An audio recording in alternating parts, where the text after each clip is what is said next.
Assalamualaikum warahmatullahi wabarakatuh.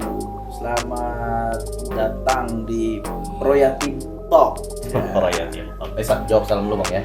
Oh iya. Waalaikumsalam warahmatullahi wabarakatuh. Bang Reja. Oke, bersama kita Bagas Dwi ya. Kakak guru. Kakak guru. Bagas dulu bukan kakak guru ya, namanya Masih inspirator muda. Inspirator Muda. Proyatim punya program guru untuk yatim. Nah, ngerekrut mahasiswa-mahasiswa lalu jadi guru untuk anak-anak yatim, namanya Inspirator Muda Dulunya 17. Bagas salah satunya yang terpilih. Betul. Angkatan berapa Gas? Saya angkatan kedua. Masih baru-baru banget lah. Baru ya. Berarti sekitar tahun Gabung ke Proyatim itu di tahun 2019. 19 awal ya kalau nggak salah ya. Kayak gitu. Oke, berarti berapa tahun jadi gurunya di Proyatim? Sampai COVID kemarin tuh ya, berarti 2019, 2020, 2021 ya, COVID ya. COVID 2021 sampai ngerasain juga belajar dengan anak-anak yatim itu secara daring. Wih, Gitu. Ada yang gila-gilaan ya. Ada yang HP-nya nggak ada. HP-nya nggak ada. Iya benar. Ya, Bagas salah satunya Inspirator Muda ya. Jadi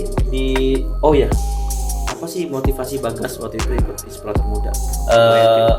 Motivasi salah satunya ya ingin bergerak di bidang sosial pendidikan Bang. Karena kan waktu itu juga di kampus juga aktif ya di Komdev gitu, yang ngajar anak-anak pemulung, anak-anak jalanan. Melihat Proyatim yang memang concern pada bidang pendidikan anak-anak yatim, ya tergeraklah untuk coba bergabung kayak gitu. Oke. Jadi di konten ini juga salah satunya kan Bagas kan mungkin tertarik dengan dunia sosial. Ya mungkin dulunya ya pernah merasakan ya atau pernah punya cerita lah di masa-masa kecil ya nggak, ya mungkin bisa cerita juga nih Bagas tentang masa-masa kecilnya Bagas Ya masa-masa kecil ya. ya lahir dulu di mana Gas? Lahir di Jakarta Barat, Joglo. Asli Jakarta berarti ya? Campuran sih sebenarnya Bang. Campuran. Orang tua Jawa Betawi. Cuman saya lahir di Jakarta aja kebetulan kayak gitu, bukan di Jawa kayak gitu. Pengalaman ya pada masa-masa saat dulu kan setelah saya lahir kan pindah tuh ke Banten. Pindah ke Banten. Oh, SD berarti di Banten. SD di Banten, Lebak. SD di Banten. Lebak. Oh. Maja Lebak ya, Lebak Banten. Ya memang agak termasuk pelosok sih ya. Karena memang akses dari mulai transportasi juga sekolahnya juga kayak gitu, sarana prasarana sekolah. Ngerasain itu sulit. Ya ngerasain Bang. Lahir tahun berapa? Kelahiran tahun 97. 97. Nah. Kan udah modern. Berarti kan Tetap aja Bang. SD kan sekitar tahun 2000 berapa? 2004 ya? 2004 ya. 2004 kan? Kan udah modern. Gimana ya? Kalau namanya di pelosok kali Bang ya. Masih ya. Di Lebak tuh termasuk pelosok waktu zaman itu kan. Apa tuh yang pernah kejadian yang paling kayaknya yang paling menyedihkan atau apa ini? Pembelajaran sih Bang paling Bang. Karena kan nggak jauh beda dengan anak-anak yatim kan ya. Pembelajaran di pelosok yang memang masih belum bisa maksimal gitu, seperti pembelajaran yang ada di kota gitu ya kan, yang udah didukung oleh prasarana yang bagus, kualitas guru juga yang bagus. Kalau di pelosok, nah itu yang akhirnya banyak lah ngerasain kekurangan dari mulai SDM gurunya SD juga. apa sih namanya itu dulu? Maja Lebak Banten. Oh, Maja. SDN 4 Maja SDN Maja 4. Maja 4. Maja tuh yang stasiun Maja itu. Itu dia stasiun Maja yang sekarang udah bagus banget tuh. Iya. Udah banyak lah perubahannya sekarang. Kalau sekarang ya, kalau dulu mah kayak gitu.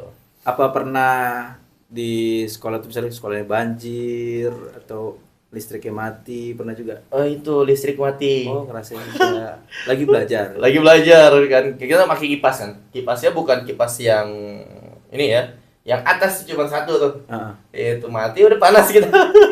Satu kelas banyak lagi. Satu kelas banyak lagi. Oke. Anak-anaknya juga ya termasuk saya juga ya, mungkin bau matahari dan segala macam kan. Iya gitu. Terus Ya pernah ngerasain ya berarti ya Sulit sulitnya. Itu pendidikan. SD tuh. Mm-mm. Kalau SMP SMP pernah di Maja juga enggak? bukan di Maja, lebih ke Cisoka, Oh di Cisuka. SMPN 2 Solear. Hmm. Itu kelas 1. Semenjak orang tua kecelakaan, karena kan pindah ke Jakarta, orang tua kecelakaan kan. Patah tangannya gara-gara naik motor Bapak kayak ibu gitu. tuh. Bapak, Oh, bapak. ayah panggilannya.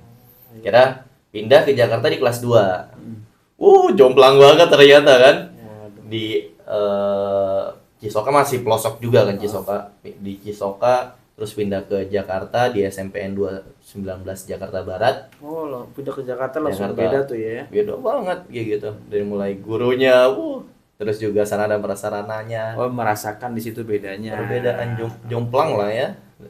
Perbedaan kota dengan di desa kayak gitu. Wah, ya, ya, betul, betul, betul. Terus di SMA juga di Jakarta berarti ya? SMA-nya di Jakarta juga. Sampai kuliah Sampai juga kuliah di Jakarta. UNJ ya? UNJ. Di UNJ. Cinta Ya. banget ya sama Jakarta. Dulu kuliah jurusan Pendidikan khusus. pendidikan khusus. Heeh. Apa tuh motivasinya? Nah, sebenarnya cemplungan sih.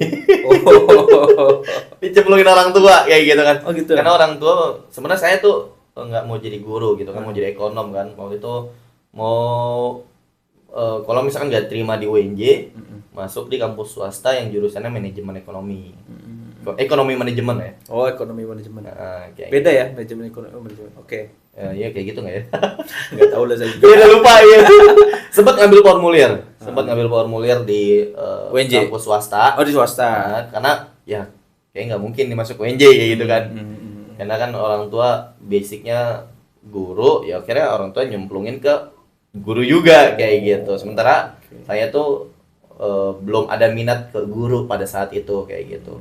Karena ngambillah 2 formulir di UNJ, di UNJ daftar, terus juga di kampus swasta juga daftar buat wanti-wanti kan. Kalau semakin lama daftar di kampus swasta semakin besar kan nanti uangnya kan, bayarannya kan. Betul, betul. Kita ngambilnya di awal kayak gitu. Alhamdulillahnya diterima di UNJ. Dan saat ini pun juga akhirnya apa yang orang tua inginkan juga tercapai, jadi guru kayak gitu. Luar biasa. PLB, PSUS itu sama PLB sama? Dulu tuh namanya PLB masih. Pendidikan luar biasa. Pendidikan luar biasa. Oke. Di tahun 2000 berapa ya? 19 atau 18. Kira gantilah namanya pendidikan khusus. Nggak tahu ya motivasinya apa ya. Karena cuma tahunya pergantian itu aja. Oke. Berarti Bagas kayaknya memang kepedulian sosial ini timbul karena ada pengalaman itu ya. Dari masa kecil sampai ke dewasa tuh melihat perbedaan, bahasanya apa ya, akses kali ya, akses pendidikan bagi orang-orang yang punya kesempatan. Kalau di Jakarta kesempatan luas ya, kalau di pedalaman kesempatannya mungkin lebih sedikit dibandingkan di Jakarta, makanya itu tuh timbul semangat sosial. Oke. Terus Bagas kan jadi inspirator muda kan, jadi guru anak yatim. Waktu itu di rumah susun ya, Rumah Susun Pinus Elok. Pinus Elok ya. Ditugaskan di mana? Di rusun Pinus Elok. Rusun Pinus Elok yang Blok A apa blok B? Blok B ya. Oh, di Jakarta Timur ya. Jakarta Timur. Oke, ditugaskan di sana. Itu berapa tahun? Setahun lah, ada setahun lebih ya. Hampir 2 tahun kayaknya, Bang. Hampir 2 tahun. Kan Pegang berapa anak? Gonta-ganti ya waktu itu. Oh, gonta-ganti ya. Iya, Tapi gonta-ganti. satu hari satu anak megangnya kan. 1 hari 1 anak. Kayak Karena gitu. memang pro yatim kan satu yatim satu guru ya. Mulia sekali. Eksklusif pokoknya kita kasih, dan anak yatimnya tinggal diem aja di rumah, disamperin ya. Nah itu Bagas datang ke rusun itu? Itu kita datang ke rusun naik motor kan, dari waktu itu kan tinggalnya di kos tuh, dekat UNJ. Jadi setiap hari weekend itu disempetin tuh buat datang ke rumah binaan pro yatim buat ngajar kayak gitu. Seminggu sekali kayak gitu. Apa yang dirasain yang paling berkesan? Pertama sedih sih sebenarnya. Pertama sedih, yang kedua campur aduk. Sedih kenapa sedih? Pertama kan mereka memang kan orang tuanya kan ada yang nggak ada kayak gitu. Dan memang kebanyakan dari mereka itu kenapa akhirnya secara pendidikan mereka malah kurang ya, karena dari didikan orang tuanya itu yang mungkin kurang kayak gitu, karena nggak ada sosok seorang ayah kayak gitu yang nyayangi, yang akhirnya membimbing dan segala macam. Dan kerasa banget sih sebenarnya Bang. Oh. Kehadiran saya tuh datang ke sana tuh ada yang dinanti-nanti gitu kan. Itu yang sedihnya tuh ya. Iya, saya lihat juga kayaknya pernah ngajak berenang juga. Itu dia. Karena selain berenang pernah saya ajak jogging di Senayan. Kayak gitu. Karena kan punya hobi olahraga kan. Kenapa nggak punya hobi olahraga dituangin ke anak-anak bidan poro yatim kayak gitu. Karena kan kebanyakan mereka senang banget diajak jogging di Senayan, diajak berenang di kolam renang. Senang banget kayak Itu gitu. belum pernah tuh diajak dia sebenarnya. Maksudnya anak itu belum pernah diajak sama keluarganya atau ibunya Iya. ke Senayan gitu, belum pernah sebenarnya. Belum. Bagas yang ngajak. Itu kita CFD waktu itu. CFD dari Sudirman ke Senayan, dia ngerasain, oh kayak gini ya kayak gedung tinggi gitu kan. Wah, padahal di Jakarta Padahal di Jakarta di kayak gitu. apa? Cakung kan? Di Cakung kayak gitu. Tapi kayaknya baru lihat Baru gitu. pernah Ternyata Jakarta kota metropolitan. Waduh. Kayak gitu ngeliat gedung tinggi kah itu gedung apa? Ya saya juga nggak tahuin gitu kan banyak banget gedung yang mewah, yang megah kayak gitu dan segala. Dan mereka senang gitu, menikmati banget lah ya. Jalan-jalan di dikelilingi oleh gedung-gedung tinggi, oleh gedung-gedung yang bagus kayak gitu. Terus juga dikelilingi oleh sarana prasarana yang bagus juga karena waktu itu tahun 2019 itu udah lumayan ada perbaikan fasilitas tuh di Jakarta kan. Akhirnya saya ajak ke sana dan merasa menikmati banget kayak gitu. Sampai akhirnya, Kak, kapan nih kita mau ke sana lagi? Kapan kita mau ke sana lagi, jogging lagi? Kapan kita mau berenang lagi? Akhirnya waktu itu saya agendain tuh berenang itu per berapa pekan sekali. Jadi agenda berenang itu nggak cuma sekali kayak gitu, tapi berkali-kali kayak gitu. Wah, luar biasa. Saya diagendain. Ini kakak guru atau sempat jadi kakak guru juga ya? Karena kan Sempat berubah jadi. nama nih dari inspirator muda berubah nama jadi kakak Kakak guru ya guru. di tahun sekitar 2020-an. 2020-an. Berarti merasakan juga ya Merasakan Bagas juga. jadi kakak guru. Ini Bagas ini salah satu contoh ya inspirator muda, kakak guru yang teladan sih menurut saya karena Masya Allah. ngajak anak-anak jalan-jalan itu bukan bagian dari kurikulum Proyatim ya. Karena kan Proyatim itu menugaskan datang sepekan sekali ngajarin pelajaran-pelajaran yang memang dirasakan sulit oleh mereka gitu ya, anak binanya masing-masing. Tapi Bagas ngajakin jalan-jalan, ngajakin berenang dan itu pengalamannya pasti baru banget. Kayak pengalaman baru buat mereka itu luar biasa sih. Oke Bagas. Gimana? Bagas ada pesan-pesan nggak? Mungkin di sana kan ada nih mahasiswa-mahasiswa, karena proyeknya masih buka ya, kesempatan bagi mahasiswa-mahasiswa yang pengen jadi kakak guru. Iya. Mungkin ada pesan-pesan nih ke ke mahasiswa-mahasiswa yang ayo jadi kakak guru di Proyatim. Ada nggak kira-kira pesan-pesan? Paling ini sih Bang, tentang empati ya, rasa empati ya. Ketika kita udah memiliki rasa empati yang tinggi, maka kita akan menghilangkan segalanya lah kayak gitu.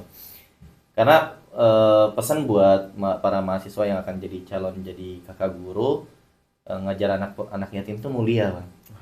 Anak yatim itu mulia di balik kesulitan yang ada gitu ya, karena mereka nggak punya ayah, nggak punya orang tua, kurang kasih sayang dan lain-lain. Kehadiran kita sangat dinanti oleh mereka. Iya. Kayak gitu. Dia ngerasa banget ketika saya hadir tuh memberikan warna lah kayak gitu. Iya betul. Memberikan kebahagiaan dan jadi kakak guru itulah Ujian ya. tempat buat akhirnya kita bisa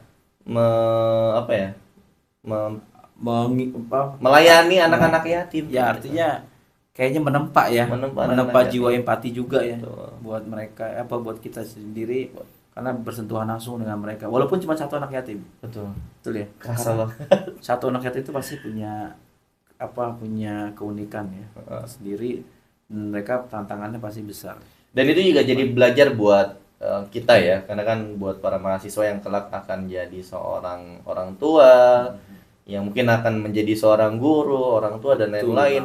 Apalagi mahasiswa pendidikan itu dia. Perlu tuh menguji dirinya, layak kan nanti jadi guru. Betul.